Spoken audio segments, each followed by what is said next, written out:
show last night. I was up a little bit longer than I anticipated because I was just thinking, which series sweep did I enjoy more, the one in Queens or the one in the Bronx? I haven't made my decision yet, but the Mets are 4-0 against the Yankees this year. They take two in the Bronx. They've swept the Subway Series in 2024. Welcome to the Queens Connection, episode number 29. I am your host, Andrew Patton, joined by the co-host, Corne Hogeveen. Corne, hello. We got some fun games to talk about today, don't we? Yeah, it's always great if you can handle the Yankees the way the Mets did. And I think in the overall series, the Yankees scored 14 runs and the Mets hit 13 home runs, which is a crazy stat I just saw. So we, besides a couple of close games, I think most of we defeated the Yankees in a big way this year. Yes, we can say the Mets run the city for 2024 at least. So that's always something nice to hang your hat on. Let's do it again in the World Series, That's the right. way we did. That would be very nice. That would be Then then we then we then we would truly have the city for ourselves. That's right. That's very much the case. So, uh, let's just jump right into it with a Tuesday's game, a thrilling game, I would say, and a good. I told this to my dad because we were watching the game. I said, for people that complain about how long games are, whatever, because this was a 3 hour plus game, there was not 1 second of it where you were not invested. It was a very entertaining game that saw the New York Mets get a 3-2 win over the New York Yankees. Just another great performance from Jeff McNeil, who drove in 2 runs, had another home run. Former Met Michael Tonkin, Jose Quintana, 5 innings, 1 run ball. He did have 5 walks, but you kind of have to take that with a grain of salt because there were 3 to Aaron Judge, and they didn't have to pitch to Judge in those situations. So they said, we'll take our chances with former Met JD Davis. So you can't blame Quintana there. And he did have 6 strikeouts in this performance. It was a bullpen heavy game with Quintana only going 5. Just 1 run allowed by the bullpen by Adam Ottavino, but Alex Young making his Mets debut, stranded a tying run at third base.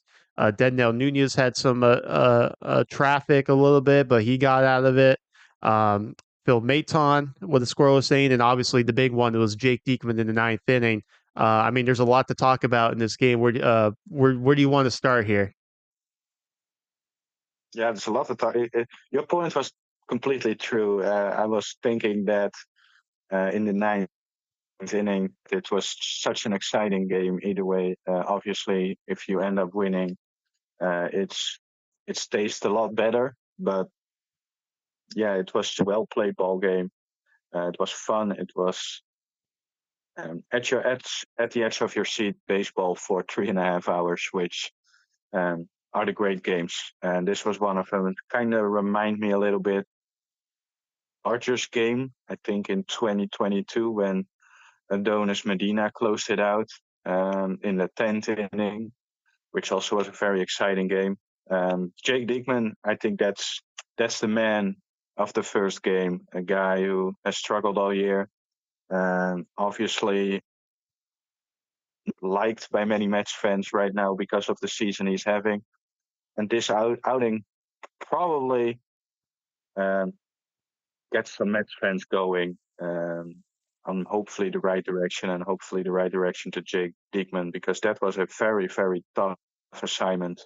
Facing Soto, he walked Soto. Then he had to face, so after Soto, he had to face Judge as the winning run. And then he struck him out, which could have gone a lot, could have been ended up a lot worse, but he did his job. And then he wasn't done because he still had to get an out after it. And often we see after getting such a big out, the next batter gets to you. But he stayed composed. And in a big situation in the Subway Series with a 1-run lead in the ninth, he did the job. And I think that's gutsy. Yeah, I think gutsy is a good word to use for Jake Diekman in this outing, and hopefully, um, this sparks something for Diekman. Like we said, he's been struggling. Maybe an outing like this where you retire arguably the best hitter in the game right now. I mean, it's either Judge or Otani. I mean, take your pick, but we can say the best right-handed batter in the game, and Aaron Judge, and getting a big out with him being the winning run at the plate. Maybe it gives Beekman a little bit of confidence, and he can take that going forward. That would be obviously huge for the Mets bullpen. And we mentioned Jeff McNeil's two-run homer to put the Mets out in front. I saw something. I think it was like the first 76-ish games or something like that. McNeil, maybe it was even more games. I can't remember, but it was McNeil only hit 4 home runs in the last X amount of games. A lot recently he's hit five. So it's something we had talked about on our last episode. Mostly you bringing up this point that with the McNeil now with the shift restrictions, he's not able to really slap the ball around anymore. He's going to have to kind of put it more in the air, hit it harder, and it definitely seems like that's what he's been doing of late, and it paid off yet again. Yeah, definitely. It's great to see. I mean, McNeil was good in his own way, and this year just didn't work, like we mentioned in the last podcast. And he switched it. He made a switch, and just saying, I try to hit the ball hard right now, and it doesn't matter where it goes. Um, just hit the ball hard, and results will come. And that's exactly what he's doing. And it's huge for the Mets because we do have, besides having very good players who have been hot. There are some guys right now who are maybe struggling a little bit. Alvarez, JD Martinez starting to pick it up. Nimmo been struggling a little bit lately. Not that I'm concerned about that, but then it's more important that a guy like Jeff McNeil is doing his part for this year right now, having a hot streak. Yeah, definitely. I think you hit the nail on the head with some of the big boppers. Not really. Uh, no, they're still trying to catch up post All Star break. I think is a good way to put it. So having a guy like McNeil who's come out guns a blazing here in the second half, it's huge for the Mets, and hopefully it's something that he can keep going for the next couple of weeks because they got a lot of important baseball to be played these next 2 months or so. So obviously a great sign for Jeff McNeil and the Mets taking the opener of the Subway Series, the Bronx edition, which led to Wednesday night's game, which it was close for a little bit, but then the Mets, it was carbon copy of the last time they faced Garrett Cole with the home runs galore. They won this game 12-3. And the game started by Sean Manaea, who couldn't quite get the final out in the fifth inning, so he didn't qualify for the win. Manaea goes 4 and 2/3, 3 hits, 2 runs, which were earned because they were both home runs from Gleyber Torres and Juan Soto. 4 walks, that's the big one right there, and 4 strikeouts. Before we get to the offensive performance, let's just keep it on Manaea here. Um, I think it's weird because I think he was a little bit better than he was in Miami, but he was also his own worst enemy in the fact that, particularly in that fifth inning, he gets the first 2 guys out, but then walking Soto, hitting Judge, it just created this situation for Mendoza where he said, now with his pitch count being high, I kind of have to take him out. So uh, looks like Sean. We talked about some guys coming out the All Star break on the offensive side, maybe trying to get caught up back to speed. I think maybe that's the same case for Sean Manaea right now. Yeah, it could be. And definitely, I think the fifth inning was part of him throwing a lot of pitches early, getting him maybe a little bit more tired. It was a humid night, so maybe that's partly the case that fifth inning that he couldn't get the last out. But um, it's just having trouble putting hitters away lately. He had that in Miami, which led to a lot of 2 strikes hits. I think this outing he had a couple of those too, and also now a couple of obviously the walks. Last outing he didn't have a lot of walks, but it was more the hits. But this time it was also the hits, but definitely also 4 walks. So it's been a bit of an issue in my mind that him not being able to put hitters away lately.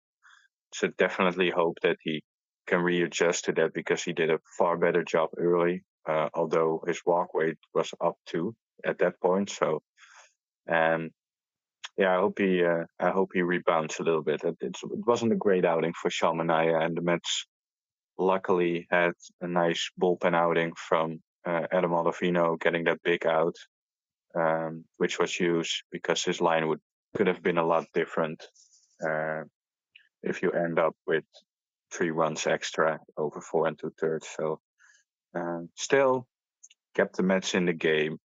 Didn't didn't allow the big innings. So can't be too mad at Sean Manaea, but I wanted more out of him.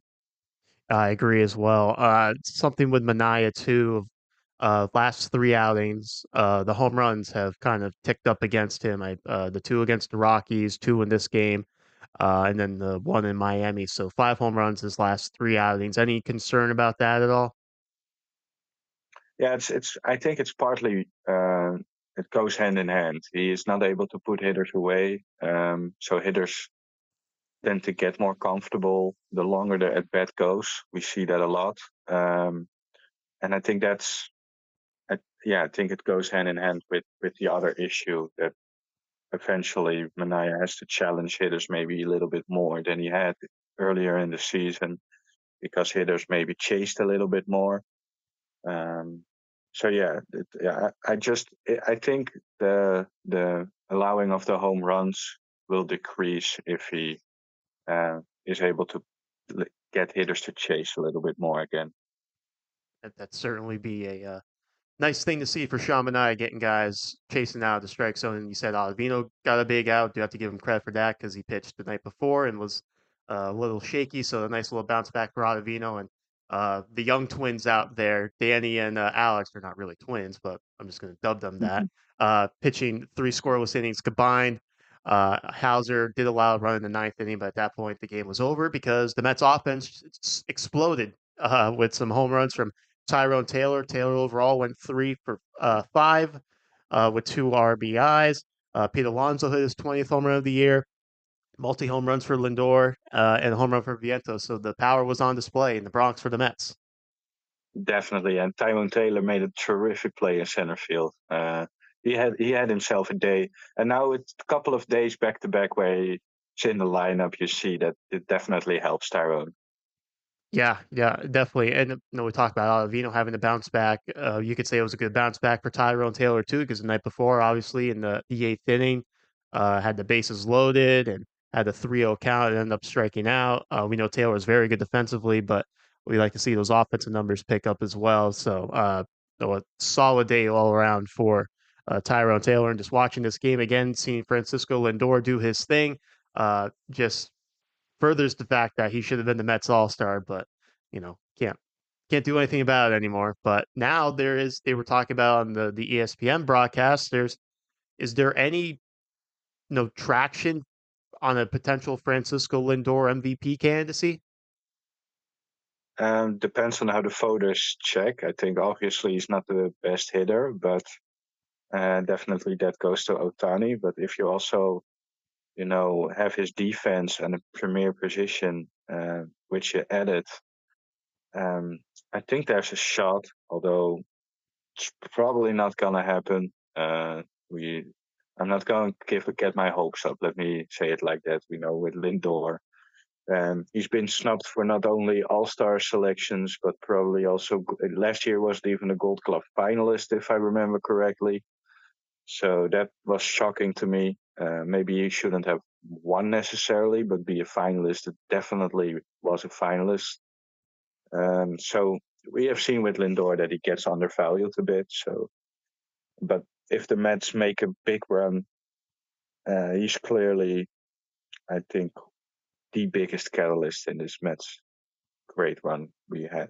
I think if you ask me who's won MVP, I think it's Lindor, slightly over Nimmo, but definitely Lindor for me. Yeah.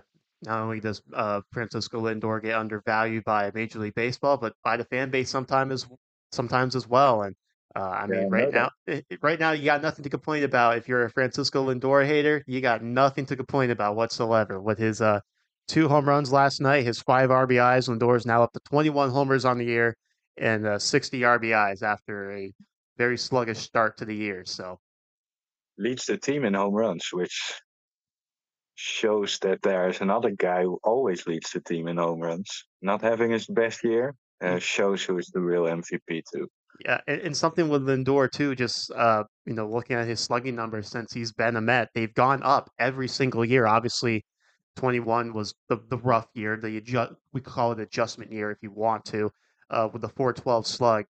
22 449 last season, 470. Right now he's at 479. So the slug is going up and up and up each year, which is he's only what 30 years old, so eventually he's going to be on the decline, but it shows for a guy who's quote unquote aging, and maybe this is supposed to be the prime of his career, but he's getting older. Um, the power numbers are just going up, which is I don't want to say it's a rarity. We've seen it before, but it makes you think maybe this contract could potentially age well for the Mets. So that would obviously be very nice too. Yeah, definitely. I have no concerns about the contract right now. Even if his offense declines a little bit, still think he's going to be a very good shortstop as well. And one thing which Lindor does as good as anybody is staying on the field at a pretty physical, demanding position. I think shortstop is a pretty physical, demanding position, and he's there every single day. It's not like first base in Matt Olson. I think that's not enough talked about too. He's extremely durable. He played with a broken finger a couple of years ago. I mean, come on, that's crazy. So the guy is durable. He plays tremendous defense, and he's a very very good hitter. And I also read that now that his OPS plus in New York is better than as a uh, in Guardian. Sorry, people, Guardian. So that's everybody says that he's not the same player as, or I heard people say, and let me rephrase that, that he's not the same player as he was in Cleveland. Well, guess what? You're right. He's better. Just another reason to see all this Francisco Lindor hate or whatever and just put it to the side because I think it's just a lot of crap most of the time. So, It Francisco, was already crap, and he shows this year that it's even more crap. yeah, Yeah, yep, yep. I think this is, everyone's talked about, obviously we're not trying to disrespect Pete Alonso, whatever. He's the homegrown kid. He's had tremendous years for the team. Um, but if you were to ask me who is the face of the Mets, it's the guy playing shortstop wearing number 12. 100%. And yes, he's not homegrown, but that guy is a great leader as well. Yep. He has everything. If you have 5 tool players, he's 6 tool players, maybe 7 because and he's durable and he's a leader. Yep. Yep. And I think on the broadcast last night they were saying, I believe it was Anthony DeComo tweeting out that uh, players with 50 home runs and 50 stolen bases from last year, whatever. The list is Francisco Lindor, and that's it. So it just shows like you said, the dynamic player that Lindor is offensively, and we know how good he is defensively as well. So Lindor, I think maybe the pendulum is starting to swing back a little bit. I think people are now kind of realizing like this guy's not really getting a lot of love that he probably should be Nope. getting.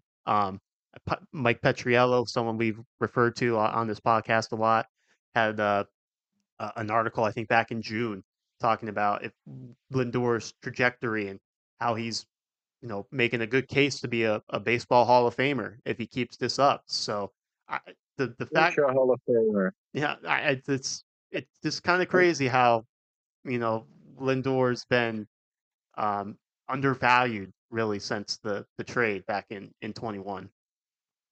Right now, if you ask me, will he be a future Hall of Famer? I would say yes.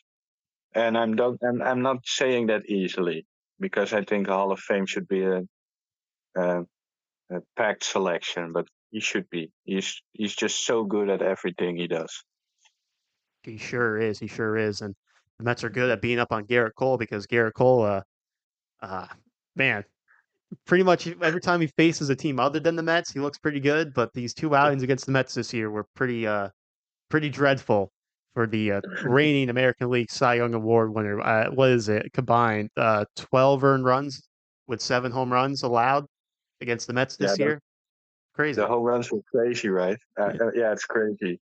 Um, yeah, I don't know what to say about it. He's probably better than he showed. He's also coming off an injury. I understand that, but we absolutely tattooed him twice, and it was fun. It was fun to watch. It wasn't. I think the Tuesday game was more fun because of the edge of your seat uh, part. Yesterday was another way fun. It was just kind of a laughing fun. Yeah, it was a more relaxed. You could Yeah, sit back, lean in the chair and just soak it all in. As to where Tuesday you were, get the sweaty palms and everything like that, or maybe that was just me. I don't know. But yeah. High blood pressure, feeling your check walking around. pace. Almost, almost even went to God for some. But well, I was thinking about this too before we get a check of the wild card standings. Tuesday's game against the Yankees, was that the best game entertainment wise so far in the 2024 season, Oof. or is it Uh, more like recency bias than anything? yeah, yeah. It's tough. Uh, you had to ask me that before we started to get a legitimate answer. Right now, I would say yes, because of the things I said. It was just 3.5 hours edge of your seat baseball. It wasn't necessarily always good. McNeil, because you talked about Tyrone Taylor, but McNeil cost Tyrone Taylor a double there with some horrendous pace running a double as an RBI in that game. So yeah, it was. Right now, I would say yes, but I have to. Yeah. Well, wait a second. I thought the London series game, the win we had against the Phillies was actually pretty cool with that game-ending 2-3 double double play. play. Yeah, but I would still pick this one because I think that was a game where we had a nice comeback and the early going wasn't as exciting. And this game was just, edge of your seat baseball all the time. So I would go this one over that one. Yeah, I thought this game on Tuesday was uh right from the first pitch you're invested, and uh it was just a great entertainment factor, I would say, put it that way. You were just, eyes glued to the TV. Didn't matter if you had a phone call, you were saying, I'll go leave a voicemail. I'll get back to you later. It was that kind of entertaining of a game. Yeah, you didn't answer on my chat, but seems like fun, right, Andrew? For future time, I, maybe. I wasn't really focused on the atmosphere. I was more focused on the game, because the game was Yes. very, very important because the Mets are in a wild card race. And with the Mets winning yesterday and by a lot over the Yankees, and the Cardinals losing to the Pirates, someone is now in sole possession of the second wild card spot in the National League. And that would be the New York Mets. They are a half game up on the Cardinals now, and they are just so close behind the Braves. I believe it's only 2 games, 1.5. It's something in that ballpark. Um, so the New York Mets are climbing their way up, and the New York Mets are playing their next 4 games against the Atlanta Braves. Oh, isn't that going to be a fun next couple of days? I hope so. I hope so too. It's if there's a time to get the Braves, it's right now. It's They are. definitely. I was no, but we still got minor league minute, and we got some sneaky under the radar potential pickups for the New York Mets, which we'll get to. But I do have to say, I was texting a coworker, and we were talking about the Braves and just saying how crazy is it that they've lost their best starting pitcher and their best hitter in like a month and a half span, and they're both out for the year. Yeah, it's crazy. And they're playing like it Yeah. because they had a really big lead, Yep. and I think they are maybe even in a bit of trouble to hold a wildcard team because some other teams right now are playing better Hmm. and they are just falling off. So they have the work cut out for them right now to make the playoffs. Sure do. Sure do. Gotta hope guys like Riley and particularly Matt Olson. I would say Matt Olson's really got to pick it up for the Braves if they want to uh, stay ahead of the pack. So we'll see. But we'll get to the Braves a little bit later, previewing that 4 game series. But as we mentioned, the Mets, they're going to be buyers at the trade deadline. It sounds like they were saying on the broadcast last night. They're probably more uh, soft buyers per se. They're not going to make a big sexy splash. Tanner Scott, probably not likely, at least based on reports from some people out there.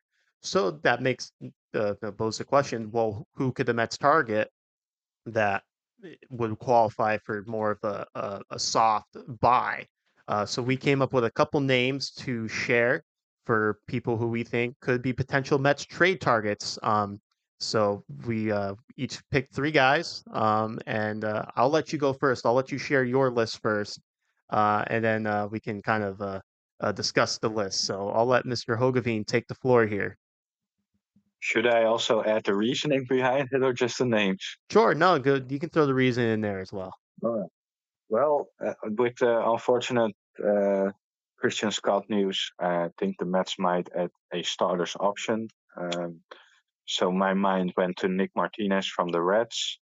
$12 million player option after this year, but he's been in the pen. He has been a spot starter.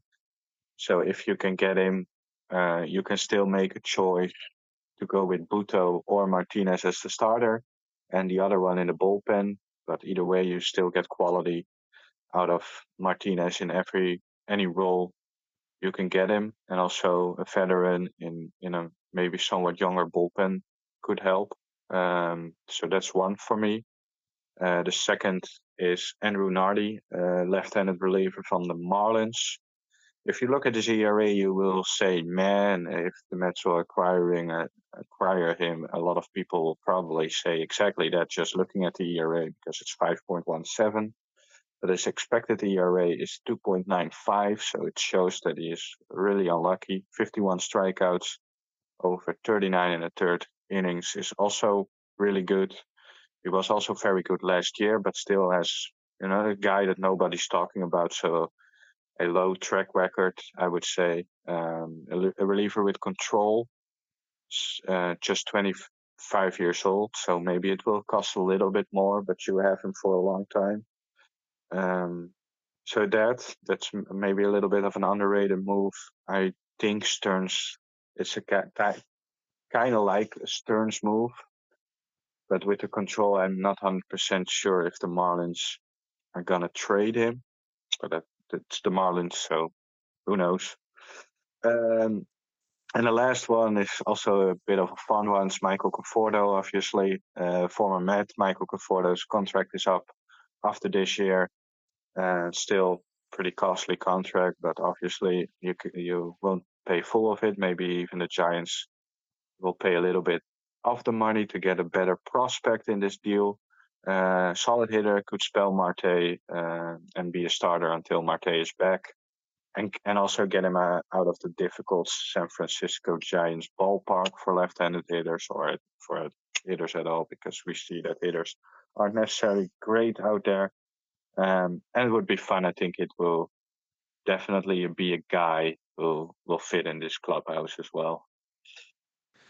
I think the interesting one to me is Nardi because that's a guy I really like as well, who was very good from the Marlins last year. And uh, with him, he throws hard from the left side. The Mets have Diekman who throws hard from the left side, but maybe Nardi is a little bit more consistent night in and night out compared to Jake Diekman. So maybe solidifies the left side of the bullpen. I would definitely be for that. Obviously, like you said, not sure if the Marlins are willing to move him with all his years of control, but it's also the Miami Marlins, so you never know what they're thinking. They got a new guy running the show in the front office, so maybe he wants to clear some guys out from the past and bring in his own guys. The Conforto thing's interesting too. That would be kind of funny, but also it's a potential need. No, it's a sneaky need. Having Yeah. someone to fill right field if I mean, because who knows? Even when Marte comes back, who knows how often he's going to be able to get in the lineup. So, I did kind of think along those lines as well. I didn't put an outfielder. All 3 of mine are pitchers. Um, But if there was someone I was going to add position player wise, I was thinking maybe Brandon Lau from the Rays because then you could have Jeff McNeil kind of be the backup right fielder or and give Marte days off and whatnot, and then you got a power bat and Brandon Lau he's got club options the next 2 years, but they're like 11 million bucks, I think. So is Tampa Bay really going to want to pay Brandon Lau 11 million bucks? So that was something that crossed my mind as well. So I didn't end up putting Lau on there because I valued the pitching a little bit more in this case. But if Brandon Lau or Conforto or someone became a Met, I would not be against that. I like the Brennan Lau ID, by the way. So you should have wrote that one down. Well, I I'm didn't more write it down, but I still was able to share it. Yes, I'm more impressed with your Brennan Lau pick than your three relievers. So go ahead with your three relievers. Well, one of them's actually a starter. Thank you very much. So Oh, I think that's where I'm going too to bad. start there. So like you said with the Mets, the Christian Scott news coming down that it's just a sprain. He's going to be shut down for 2 weeks, but then you figure he's going to need a couple weeks to ramp up. It's probably not till September, maybe mid-September till we see him again. Do you trust Tyler McGill to fill that sixth spot in the rotation? I'm not completely sold on that. So maybe going out and finding the starters a direction the Mets could go in. And someone that caught my eye is Austin Gomber from the Rockies. I think you always have to take these advanced stats maybe a little bit with a grain of salt just because he's pitching half his games in Colorado. So you look at it, his baseball savant, the expected slugging and batting average, it's not great, but you figure of the 19 starts he's made, at least close to half of them are in Coors Field, so everything gets hard there. I mean, just ask the Red Sox how their Coors Field experience went these last couple of days. Um, but some things that did stand out with Gomber is that he doesn't really walk guys. His walk percentage is in the 79th percentile. I think that's huge for this pitching staff that's had trouble with walks this year. His extension 74th percentile. Um, and so he's really good with his off speed stuff, his knuckle curve and changeup. The slugs on these, they're below 400. Particularly in the changeup, his slug is 348. So gets some soft contact and then with the not maybe as much as we want to, but he's able to generate some soft contact with his off speed. Obviously, the fastball is getting knocked around a bit. So how effective does Godspeed come with the fastball? I don't know. But it's just one of those things, and I'll probably say is with a couple guys, you get them in this Mets pitching lab, which we value so much. I trust them to kind of tinker with guys and figure out what went wrong, especially in a place like Colorado. I mean, quite frankly, the Rockies organization is pretty much a joke. So you get someone out of there. Um, no, I have faith that this staff can tweak guys and get them on track. Another guy I picked for sneaky Mets pickup is Drew Smiley from the Cubs. So obviously he's had starting experience. He's been more of a reliever this year for the Cubs, but he's got a decent sized contract. I think he's making 11 million this year. Then it's like a 11 $10 million mutual option next year, $2 million buyout. So I think that's a contract the Cubs are going to want to move if someone calls them about Drew Smiley and his stats. They're not too terrible. His baseball savant, his barrel percentage, 83rd percentile, hard hit percentage, 81st percentile. So some soft contact, which is always very good, especially with this good defensive infield that the Mets have, particularly with that guy at shortstop. And his average exit velocity is the 71st percentile. So Drew Smiley just inducing a lot of soft contact this year for the Cubs. Like I said, it's a big contract for a guy who, they were expecting to be more of a starter than a reliever. Um, so I think that's something where you could call the Cubs and, with Steve Cohen's pockets, you can say, well, we'll eat the whole no contract. We'll eat the $2 million buyout next year too. That's $2 million you can save if we don't want him for next year. And I think maybe that lowers what you have to give up because if you're going to take on all that money, maybe you get him at a very cheap prospect, kind of thing, or maybe who knows how these negotiations go, but maybe it's a kind of a Phil Maton thing, player to be named later. Just the Cubs just want to get the money off the books. Who knows? Um, so I think that's maybe something to a direction the Mets could potentially go in. And then another guy very familiar with the NL East, pitching with the Atlanta Braves, was very good with the Braves, but now has kind of resurrected his career as a reliever. Is Shelby Miller? He's currently with the Tigers. He has allowed some hard contact this year, but we talk about this pitching staff struggling with walks. Shelby Miller does not walk anybody. He is 91st percentile in walk percentage. I think the last time I checked, it was like 7 walks in 34 and a third innings pitched. So he comes out and he throws strikes, which is something this bullpen needs. And does that result in some hard contact with him this year? It has, but like I previously stated, with this pitching lab that the Mets have, with the guys like Jeremy Hefner leading the way, I believe in them that they can find ways to bring some of those numbers down. And if you have a guy like Shelby Miller coming out of the bullpen who's not going to really walk anyone, I think that's huge for this Mets bullpen. Yeah, all three are good picks. Miller had a good year in with the Dodgers last year out of the bullpen, so it's not that it's bad every year. I always like to look also at track record, especially for relievers. So there's maybe something out there.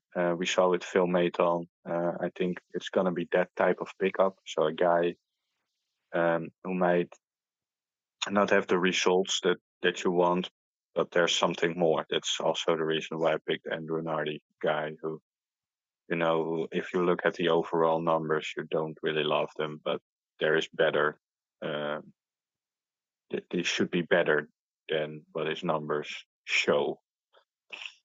And Nardi, for Miller, club option next year for like $4 million or something like that. So if you want to pick him up next year, if you got someone to replace Ottavino, theoretically, if the Mets made that trade, then they could pick up Miller's option. Gomber's got 1 more year of arbitration, so you could have him for next year as well. And like we said, with Smiley, there's the mutual option, but it's a lot of money. I don't think the Mets would pick it up, so they can just give him $2 million to hit free agency. But um, I think our 6 names that we came up with, I think there's a lot of good value there, and we'll see what the Mets do in these next couple of days. But that Will means probably be completely different, you're but right, that right. Now they're going to land Tanner Scott or make a big splash. They'll get Mason Miller from the Athletics. After all these reports that they're not will, going to. But if they were yeah, going to trade for a guy like Mason Miller, they have to give up a lot of good prospects. And exactly. those prospects have been performing pretty well of late down in the farm. Yeah, you always say they do pretty well. I have to say with that we mostly say the good things that happen, so that's more of our liking. Dominican Summer League Mets, bottom of the order did well on Tuesday for the Dominican Summer League Orange team. 18-year-old first baseman Anderson Asensio went 3 for 3 with a double, 2 runs scored, and an RBI and a walk. Number 9 hitter Rainiel Diaz went 2 for 3 with a double, a triple, and 3 runs batted in. Asensio also went 2 for 3 with 2 RBIs in the second game of the day, so he had a very, very good day. It was more than enough for Jonathan Jimenez. The 20-year-old Venezuelan pitched a complete game, allowing 2 runs on 6 hits with 3 walks and 6 strikeouts, a 9 inning outing. Sing, it was a game that started earlier and finished later. They just let Jimenez pitch the rest as well, so that was a fun thing to do. Thanks again for at BKFan09 on X for that info. Rainer Reyes keeps hitting the ball well with a 2 for 5 day with a double. OPS is up to 938. The blue team, however, the defense keeps being an issue. 5 errors and 12 unearned runs on Tuesday. Randy Guzman hit his first home run of the season, hitting 300 with a 1040 OPS in just 20 at bats. After an awful June, Vladdy Guerrero is hitting well.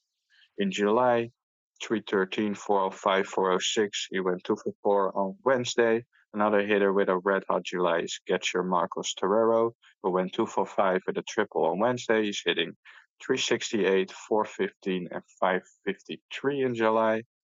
Another flatty this time, it's Gomez. He went 3 for 6 with a double and RBI and 2 runs scored on Wednesday. Florida Complex League, that's been a mess lately. Not a lot of baseball for them. They didn't play the last 2 games because of the weather. St. Lucie, Jacob Reimer is red hot since his return from the injury. He went 2 for 4 with an RBI. He did make 2 errors at third.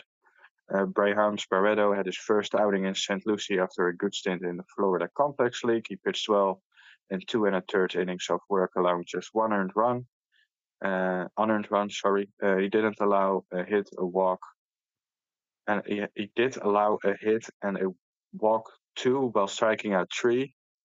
So Boston Barrow has been really good in July as well. He went 3 for 4 on Wednesday. He's hitting 371 in July. Colin Houck unfortunately goes the other way as he just keeps struggling this year. He struck out 5 times on Wednesday.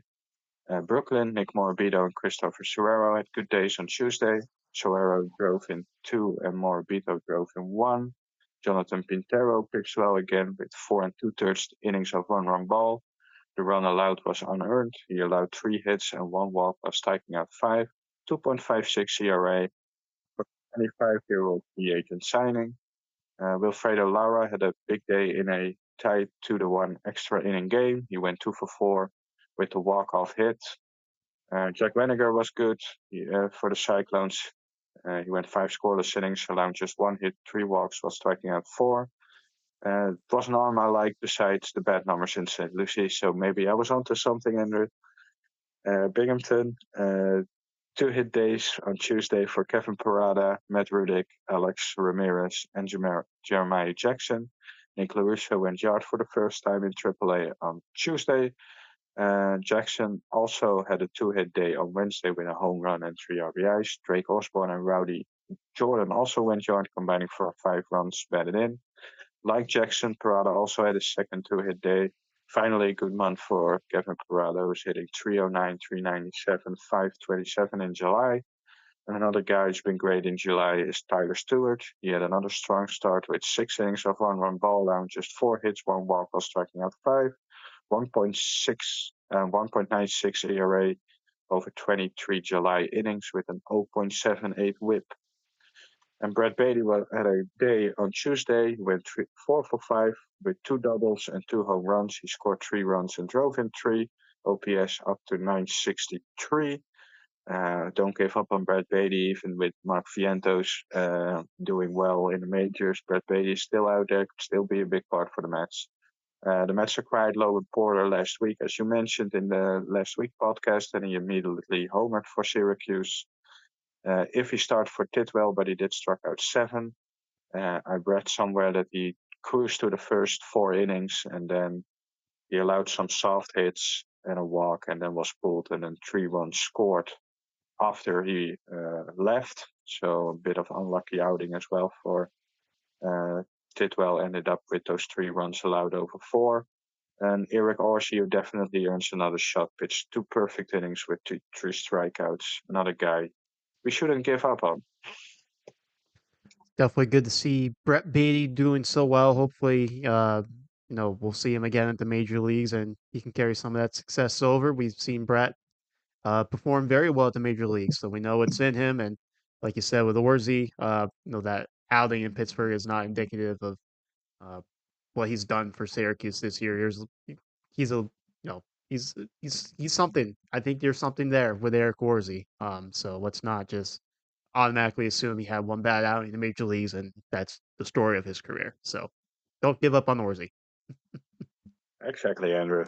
Well, hopefully the Mets don't give up in the next 4 games because they are big games against the Atlanta Braves at Citi Field. The last time the Braves will be visiting Citi Field this season, so the Mets can play the Chicago White Sox. So thanks for that, Mr. Commissioner. Um, but it all starts tonight. A interesting pitching matchup. Chris Sale will take the mound for the Braves, who's been very, very good for them, going up against Luis Severino, coming off a good outing against the Miami Marlins. Friday night, it is going to be Charlie Morton against Kodai Senga, making his debut this season in 2024. Saturday for the Braves and Mets. I should mention Thursday, Friday are 7:10 games. Saturday is a 4:10 game, which will be TBD for the Mets. But there is speculation that it could be Tyler McGill getting the start on Saturday. So we shall see if that happens. He's going up against oh boy, you ready for this? Spencer Schwellenbach. I think I did all right with that.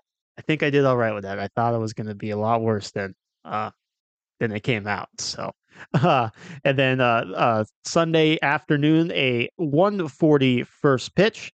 It's going to be Ronaldo Lopez for the Braves going up against David Peterson for the New York Mets. So, some interesting pitching matchups in this series, no doubt. Welcome to my world, by the way, with pronouncing all the difficult names that are in the Dominican Summer League. And now you have to do that for once, and you're gonna, oh, well, I hope I do this right. Well, you see, I thought you were going to make fun of me, but you were more kind of along the lines of like, see, it's not, It's not that it's hard. easy to. It's not that easy to do the best minor league minute as it looks, Henry. I guess that's why I have you here because I know I can't do it, so you got to do it. All right, that's right. So I Good don't to pay you know. anything to do it. Yeah, exactly. Well, but getting back to the Major League New York Mets, obviously, like we've said 1,000 times already on this episode, a big 4 game series with the Atlanta Braves. Some interesting pitching matchups. The Braves are down some good players. The Mets are coming off a high of a Subway Series sweep. So with that being said, we will get into our player of the series predictions. Pitch one pitcher, one batter. I believe I get the pitcher this week, and you get the batter. And you know, usually I would go with David Peterson just because I love David Peterson and I have a weird man crush on him. But I think it's fitting to go with Kodai Senga making his season debut. Maybe not the best last rehab outing for him, but can't put a whole lot of stock into that. It's just kind of getting a feel for your mechanics and uh, working your way back up to a normal pitch count. So I think Kodai Senga Friday night at City Field. Hopefully, be a good crowd to see the Mets quote unquote ace make his return to the mound at City Field. So let's go with Kodai Senga to put on a show Friday night for the Mets fans. Yeah, I love that pick. And stadium has to be packed. I wish I was there. If I was close, I would definitely be there. But yes, it's going to be an exciting game. And hopefully Senga is pitching well. Hitter, I'm going with. I almost wanted to pick the same as you did last week, so I'm not gonna do that. But I'm gonna go then with a guy who has been struggling lately. Had a double in his last at bat yesterday, so hopefully it's becoming a little bit of a turnaround for him, for our young buck, Francisco Alvarez, to have a return of his, after the injured list self. So we're going with the battery. Yes, exactly. That's a I think that's an interesting pick for you, and hopefully it's a good one because, like you said, um, if Alvarez can get going with McNeil swinging the bat well, getting some production from the bottom of the order, with Lindor doing his thing, looks like maybe Alonso's turning things around a little bit too. Um, just it's going to make the Mets lineup a whole lot better, and what better time to show out than a big series against the Atlanta Braves? I'm optimistic, but slightly concerned as well. I would say that. Naturally, naturally. Yeah, yeah, exactly. All right, I think we're gonna wrap things up here. This has been the Queen's Connection, episode 29, a production of Patent Sports Creative. We thank you, Mr. Hogavine, for joining us from uh, uh, location that you're not usually in. We will not share your location so people don't come and track you down. But we thank you for taking the time and sharing all your solid information with us today. Well, thank you for another great episode, and let's do it again with our smiles on our face next Tuesday. That would be very, very nice. So, Or or next Monday. Monday, Monday, Yeah, Monday, Monday. sorry, Well, maybe Monday. we'll do a show on a Tuesday, a trade deadline preview, or actually no, it's actually that should be Wednesday. It would be a post trade deadline. Oh, We'll see. We'll keep we'll see. everything. We'll keep it loose. We'll keep everything loose for the time being. It's a good idea, by the way. So probably would be. I would probably be available for that. So Well, we'll keep you notified on our social media pages. You can find that on Twitter. You just search the Queen's Connection. We'll pop right up. Same thing on Facebook. Search the Queen's Connection. Give us a like and follow, all that good stuff. Also, make sure to subscribe on YouTube and on Spotify, wherever you listen to the podcast. On YouTube, we do post clips as well, just like on our Facebook. So you can find all that stuff there. So thanks for listening, everyone. Enjoy this 4-game series against the Atlanta Braves.